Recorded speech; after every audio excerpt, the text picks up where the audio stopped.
So ayun mga par, pupunta ka namin doon sa Tubod College mga par kasi meron kaming coverage mga par. At syempre mga par, kasama ko yung mga kasama ko doon sa office mga par. Sino kami kasama ko mga par? Kundi na sa office talaga mga par. Ha?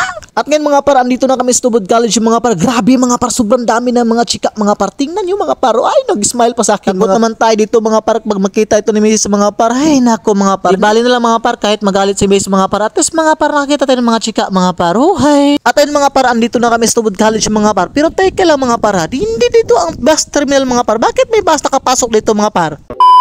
Mga par, dito na kami sa MCC mga par.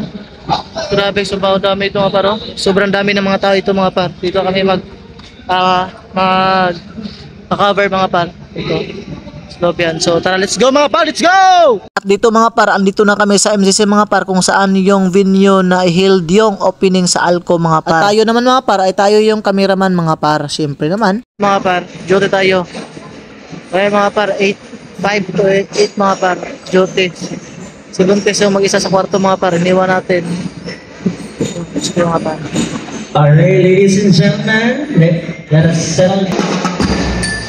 And of course, we have our ayun mga par, nagsimula yung event mga par. At syempre mga par, yung mga athlete mga par, nagparid yun galing sa eskwelahan mga par. Estimated ko mga par kung gaano sila karami, mga almost mga 2K mga par. Sobrang dami talaga yung mga par. Tingnan yung mga par. At syempre mga par, iba't iba yung eskwelahan yun mga par. At syempre yung Tubod College mga par, yung idol natin na mga par. Kaya naman mga par, dyan tayo graduate mga par, kung saan tayo nakagraduate ng college mga par. Wow. At dito mga par, sobrang namangha ako talaga mga par, kasi nga mga par, kahit umuulan mga par, tuloy pa rin yung sayaw mga par. At syempre mga par, yung presentation nila mga par, kahit sobrang ulan mga par, hindi pa rin sila natitinag mga par, para ituloy lang yung event mga par. Grabe mga par, sobrang excited yun mga par. Dito naman mga par, ako yung nagkameraman sa kanila mga par. Grabe mga par, sobrang naawa ko talaga mga par, kasi nga basang-basa talaga mga par. Pero okay lang yan mga par, kasi nga para matuloy lang yung event mga par. At syempre mga par, tayo naman mga par, sobrang basa natin dito mga par. Kalain mo mga par, kahit silang mga par, sobrang basang-basa talaga mga par. At sinamahan pa talaga yung mga estudyante lang mga par. Wow, grabe, sobrang nakaka-proud talaga. Kahit gaano man kalakas yung bagyo or ulan mga par, tuloy pa rin yung laban mga par. Yun, buti nga, hugot yun mga par ha.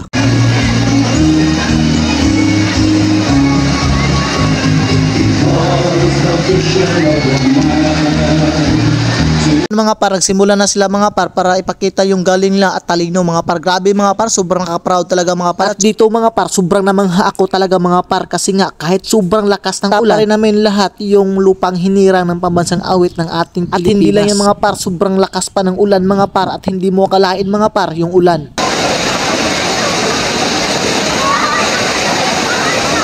Grabe mga par, kahit umulan na mga par, grabe.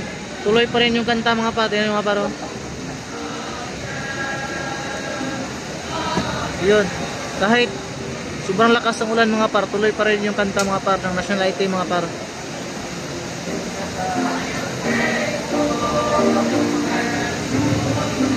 Grabe.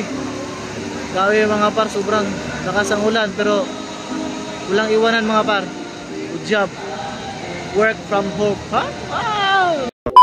Mga par, so yun mga par, sa wakas tapos na rin yung event mga par. At ngayon 8 PM na po ng gabi, at syempre hindi pa ako nakauwi. Bahala ko sa buntis mga par, nandun sa boarding house. So grabe, kahit umulan, bumagyo, umaraw, tuloy pa rin ang event. Yan talaga ang Tubod College mga par. At syempre bilang isang empleyado mga par, dapat tuloy tayo kahit gabi, kasi nga dedicated tayo sa trabaho. So yun mga par, for this video, so ito na rin tapos yung video for today. So Mr. Jito Vlog, and see you man.